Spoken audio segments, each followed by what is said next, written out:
Yes, come in.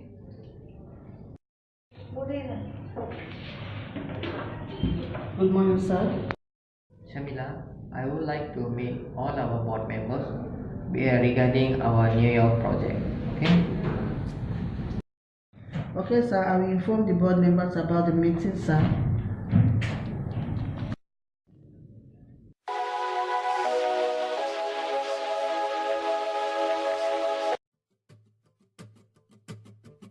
Nasi Kandar is a popular northern Malaysian dish, which originates from Penang. It is a meal of steamed rice which can be plain or mildly flavored, and served with a variety of curries and side dishes. The word Nasi Kandar came about from a time when nasi, rice, hawkers or vendors would kandar, balance, a pole on the shoulder with two huge containers of rice meals.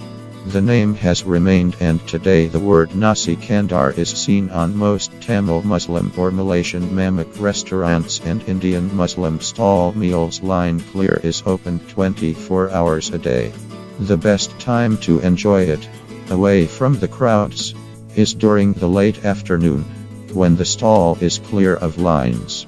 If your Nasi Kandar only becomes delicious if you have to wait in line, then head for line clear around midnight.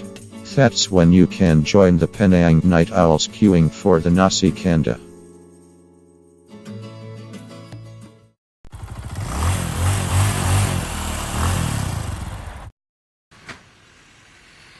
After 4 days of closure, Line Clear Nasi Kandar restaurant in Georgetown has been given the green light by the State Health Department to reopen. The restaurant reopened at 6 a.m. on Friday after being forced to close down after rat droppings was found in the kitchen following an inspection by the Penang City Council on Monday. It was ordered to close for 2 weeks, but owner Sahubar Ali Muhammad Hanifa began spring cleaning, and he appealed to the council and State Health Department. With dishes like fish heads the size of bowling balls simmering in curry and jumbo prawns dripping with spicy sauce, it is no wonder Line Clear's loyal customers were busy tucking in their favorite food after going without for a couple of days.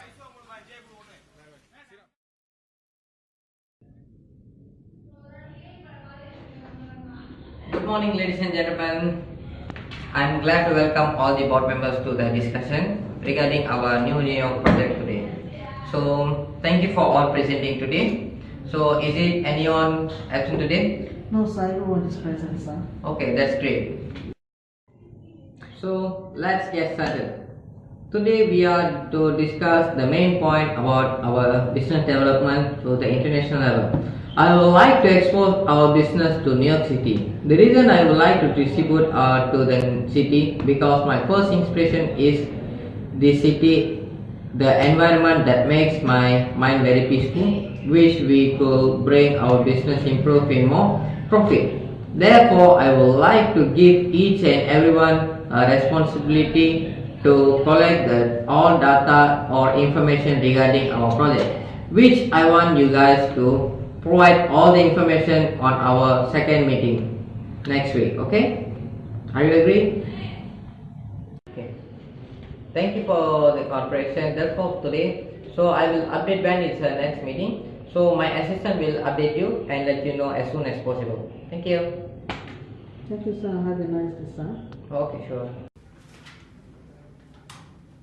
Good morning, everyone. Glad to see you again. So let's get started, and I'm eager about what details you all like about it. Thank you, sir. First of all, you have to start with the site manager to know about the new city, sir. Thank you, sir and secretary.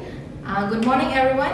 Today, I would like to explain about the New York City.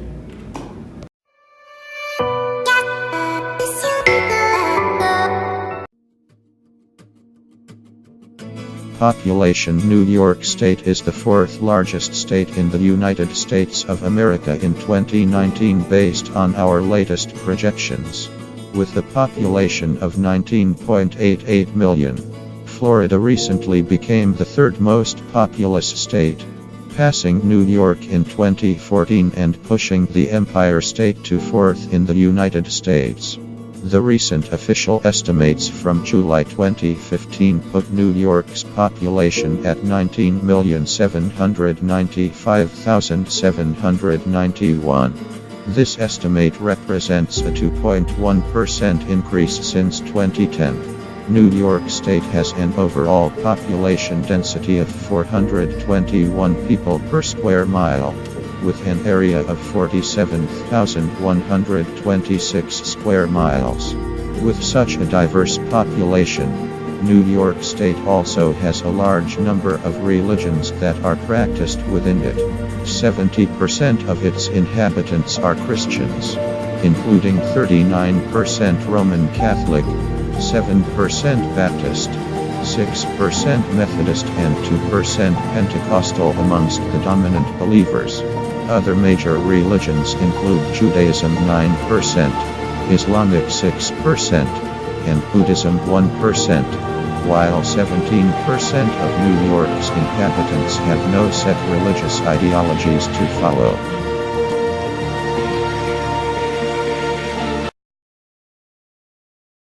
Culture. The first European settlers were Dutch fur merchants who established trading colonies in the early 17th century. Their main town, New Amsterdam, was founded on the site of present-day New York City. During the Second Anglo-Dutch War, English forces captured the town, renaming it New York in 1664, and by the 18th century its harbor was prominent as a major colonial trading port. New York's incredibly multi-ethnic population defines the city's culture as one of the most eclectic anywhere. The city's theater, dance, literature, music, art and cuisine are all reflections of the mix of traditions brought in by millions of immigrants.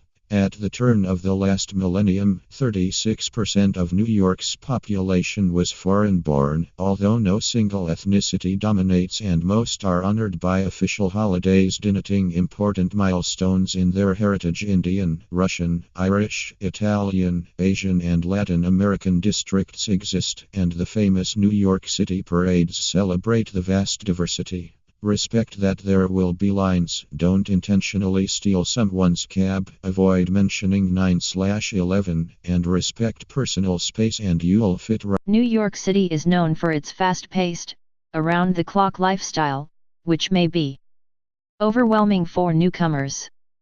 Known as the city that never sleeps, this relentless metropolis draws those seeking to advance their careers and push their limits. People come to New York City to pursue their dreams, achieve a better life and test the adage if you can make it here, you can make it anywhere. In their heritage. Indian, Russian, Irish, Italian, Asian and Latin American districts exist, and the famous New York City parades celebrate the vast diversity. Thank you for the effort through this project. Okay, thank you, Research Manager. What about the law and taxes of the country? We would like to know more about the laws and give us the details about the laws and the taxes of the country, Mr. Kumar. Yeah, sure, Shamila. I will explain truly about the taxes and rates of New York City. Hi, welcome to Will's Whiteboard. I'm Will. Today we're going to talk about New York sales tax. It's a huge state, a huge economic center, and many people have questions about its sales tax law. So I'm going to give you an overview of New York sales tax in 1 minute. Ready? Here we go. What's the state rate? It's 4%. However, the rate can get as high as 8.875% when you add local tax. Nexus, or the connection to the state that gives you the obligation to collect sales tax. New York works like other states in that if you have a physical presence there, you likely have to collect sales tax. In addition, if you work with in-state affiliates, even having just a link on their website that leads customers to your website and you get a certain amount of revenue per year, you likely have Nexus and the obligation to collect. Filing. Your filing frequency will depend on how much revenue you bring in. Most businesses in New York have to e-file, electronic file. What's a big gotcha in New York? The Division of Taxation is really into data mining, mapping consumer credit records to tax returns to see if there are discrepancies. If there are, they go after you. So make sure your records are in order. I hope this helps you understand New York sales tax. I will talk to you next time.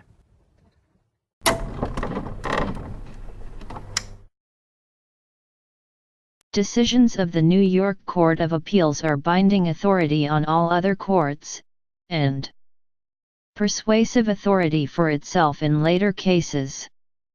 Decisions of the New York Supreme Court, Appellate Division Department panels are binding on the lower courts, and are persuasive authority for the Court of Appeals, other appellate division departments.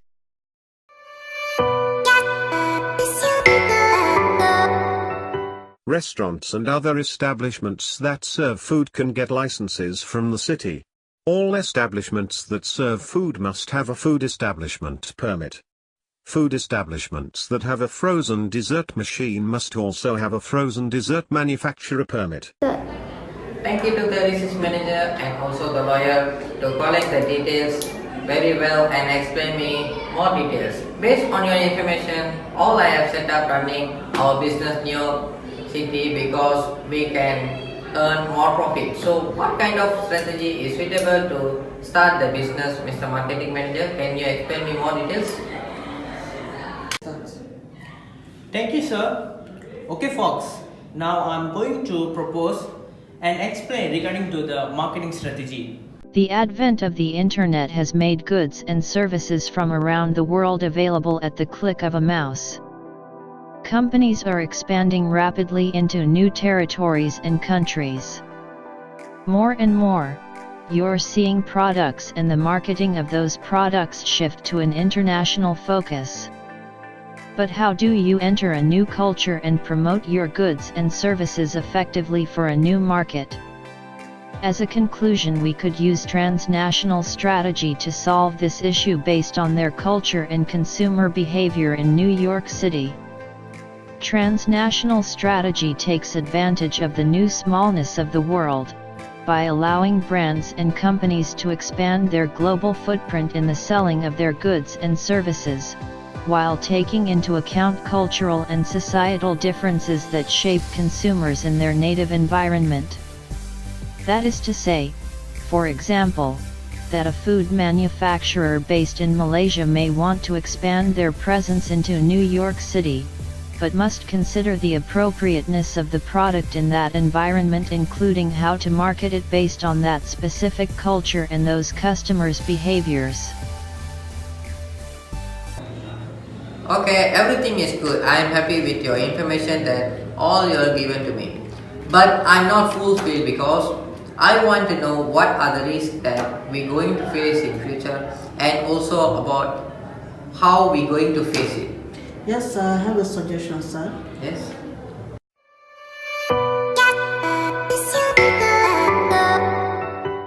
The risk that we are going to face when we implement our business in New York City is first of almost the biggest challenge is Nasi Kandar line clear competitors, because in New York City there were a lot of variety of foods and also more restaurants that are satisfying their needs and culture in their daily routine. As a solution, we would suggest that our line clear Nasi Kandar will have high quality of food service in term of taste, reasonable price, clean and nature environment to attract the consumers. The next risk will be the way of their meal taking according to their culture. According to their culture, they won't normally take rice or heavy meals in their daily routine. In New York, heavy meals like rice are very rare because they are very concerned about their health and weight issue, and moreover they will only take heavy meals once or twice in a week. As a result, we will solve this issue with solution of making our side dish more attractive as per their first choice and culture. By that our consumers will get attracted and visit Nasi Kandar line clear more often. Meanwhile they will also get to know our Nasi Kandar special as a result of trying it. Okay, Shamila, I agree with your suggestion. So, anyone have any ideas or any doubts? No, sir. No, sir. So, I think we have covered everything and we can close our meeting now. So, thank you everyone for participating in this meeting.